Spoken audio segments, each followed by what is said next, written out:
to demonstrate how to make our keto fudge brownie. It's an excellent dessert option for the kids, and they actually taste like fudge. For this recipe, we'll need oil, eggs, Walden Farms chocolate syrup, butter, soy flour, erythritol, which is a sweetener, and unsweetened cocoa powder. The first step for the brownies is to mix together the oil,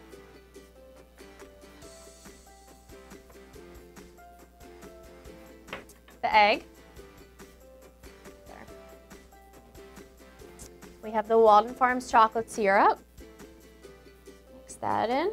This is actually what gives it the fudgy taste and texture. So I definitely recommend using this in the recipe if you don't have it at home. It's available in most grocery stores or online. Okay, and then we have the melted butter. You want to be sure that it's melted, either that or very softened at room temperature.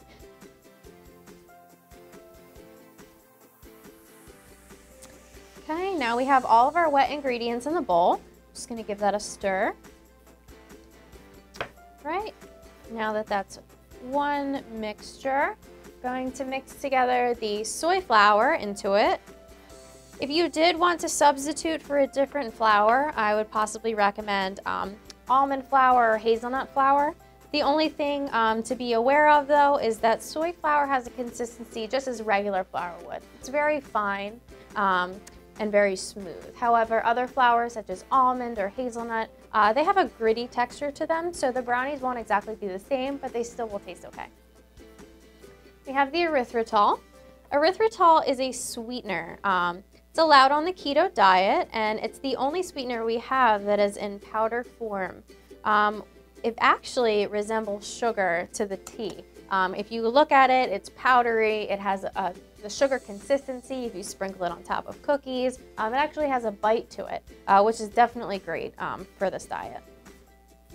And then we have unsweetened cocoa powder. We use this as the carbohydrate in this recipe.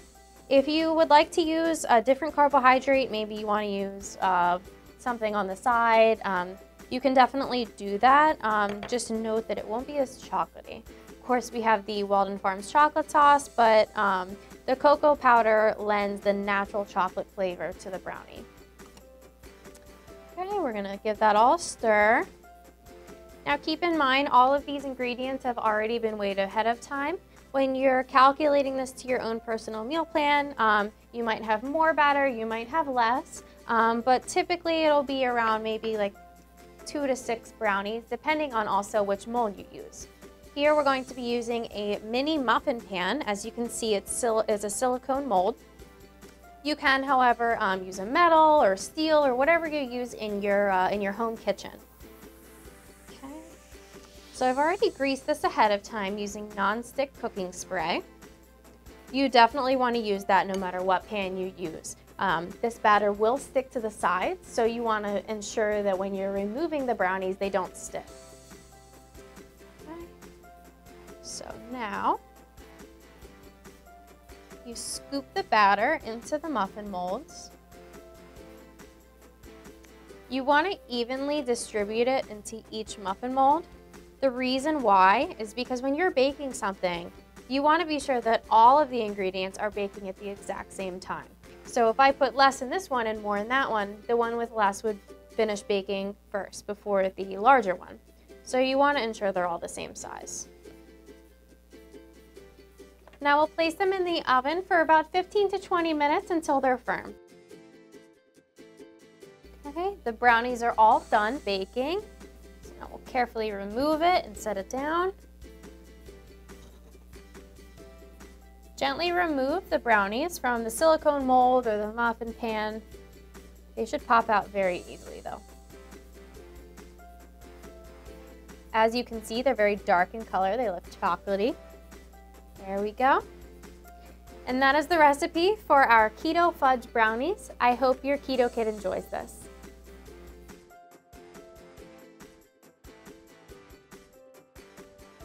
If you do not have erythritol or you're not accustomed to cooking with it, you can use other artificial sweeteners like liquid stevia or liquid saccharin. bye.